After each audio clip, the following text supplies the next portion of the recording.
When we talk about Ibrahim alayhi salam, we can't forget to mention Hajar عليها السلام. And so what aspects of her iman, her piety, her tawakkul, reliance on Allah, and her motherhood really stick out to you and stand out to you? Yeah, so I think one really salient point about her story is oftentimes we focus on the sacrifices that she made in running from Safa and Marwa to find water for her son Ismail, and we kind of limit her story to the sacrifices that she made for her son, for her child. One thing that sticks with me the most is her perseverance and her compassion and her persistence in being there for her son when she was left alone. But what I think is even more powerful about her story is the fact that it's almost an analog, a motherhood analog, to the story of Ibrahim alayhi salam being asked to sacrifice his son. And once she learns that this is actually a command from Allah subhanahu wa ta'ala, she says her famous statement, إِذَا لَا يُضَيِّعُنَا, that if this is the case, then Allah will not abandon us. He will not cause us to go to waste. He will not just leave us and forsake us. Going back and forth between the Safa and the Marwa, not giving up, trying her best because her son was crying when she ran out of food and water. And she wanted to do the best she can as a mother, because at that moment she wasn't just being the mother, she was being the mother and the father in a place where there is not another human being where she can ask for help. And she is willing to be in a location in which she knows perhaps her son is going to suffer a little bit. Her son is going to have to undergo some challenges, undergo some difficulties. It's incredibly painful. It's incredibly challenging, perhaps even more challenging and difficult than the child themselves having to experience that, is the mother having to watch their child experience that. To me, that persistence guides me through a lot of things, that sometimes when things are just so hard and you want to give up, that you just remember and you say, no, I gotta keep going. And for her, it happened around 7 times when Allah subhanahu wa ta'ala then finally sends Angel Jibreel, and then the water comes out, and then we know like a whole life from there start. Those examples and those stories is what actually helps us and gives us the courage and the extra push that we need to keep going. Everything is in the hands of Allah subhanahu wa ta'ala. It is not normal for us to think in these scenarios, but if you were to be performing sa'i, whatever reason, there's no cell service, your phone's dead, nobody's there, there's no place to get food, drink, and she's just crying and crying and crying, and all of a sudden, in that difficult time, in that difficult scenario, this woman comes up to you with cups of Zamzam, and she offers it to you, and you take it, and after some time passes, she tells you, this sa'i from Safa and Marwa that you've been doing, you're doing it because of me. And that this is Hajar alayhi salam that came and is having this conversation that just gave you this Zamzam. What is going through your head? What are you asking her? What are you telling her?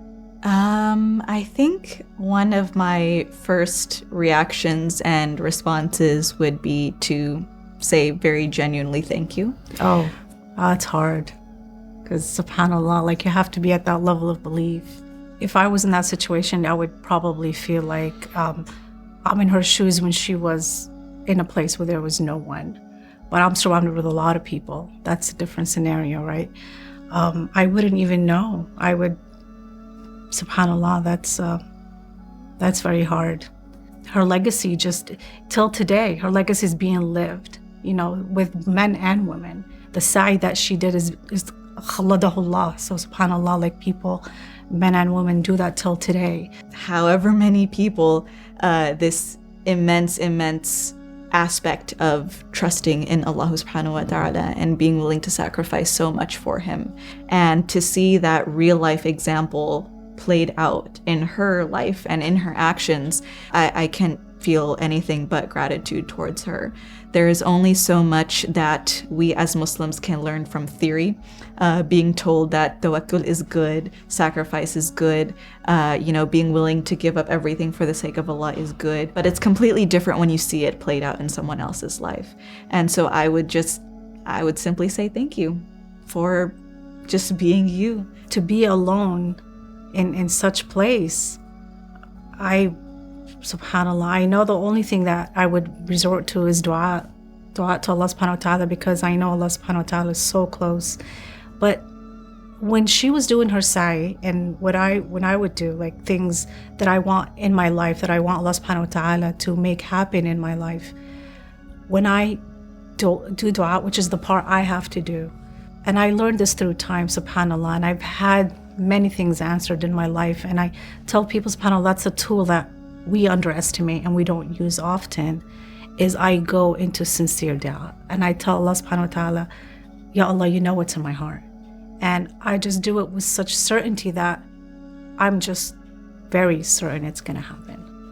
And ana anda dhanna abdi bi, and that's what I have. I have haslan billah subhanahu wa ta'ala. I would just tell her what an amazing, beautiful woman she was, and how we learned so much from her. She is a perfect example for every Muslim woman in this ummah. What is a defining motherhood moment that you went through and experienced that really showed you the experiences and difficulties that mothers go through? I really think that the decision to become a mother is the biggest sacrifice that a woman can make. And I term it as sacrifice because I just think to myself, if I can be the source and the cause and the reason for the Prophet ﷺ feeling joy on the Day of Judgment, because he looks out at his ummah and he sees one tiny little black dot that is added there through our sacrifice, then that makes the entire journey of motherhood completely worth it. The pregnancy, the labor and delivery, child rearing, as incredibly difficult as it is, physically exhausting, emotionally draining, it changes your life completely. It is 100% a sacrifice worth making if it means that we are going to be a source of pride and a source of joy for the Prophet ﷺ. I remember when my daughter was born, and we had to live like really very hard 5 months, and I had to make a call that she's to have her first open heart surgery. Being in that waiting room where you wait with your baby, they get her ready, and the nurse comes out and she wants to take her. And I didn't know if I would ever see my baby again. And in that moment, I remembered my own mother, who would always tell us her struggle and her hardship and her story of losing 2 baby girls before I was born, 2 months apart. And I couldn't hand my daughter over. I just held on to her so tight, and I said, please, let me go with her. I'll be in the room, but I just don't take her away from me. She needs to smell me. I need to be there with her. And they told me, sorry, we can't do that, Ms. Hamida. And that's not possible. And I just couldn't let go. Every day when I see what comes out of Gaza, Palestine daily, seeing their children, they disappear. Over 13,000 children. And so I can't envision or imagine what those mothers are feeling daily. It's very hard. And I'm reminded with that daily. And I'm very thankful to Allah subhanahu wa ta'ala that my test, because motherhood could be easy. But then when you are tested, when there is a hardship, then it's a different taste of motherhood. Then you really have to be and wear a lot of hats and play a lot of roles. So subhanAllah, that was really hard for me.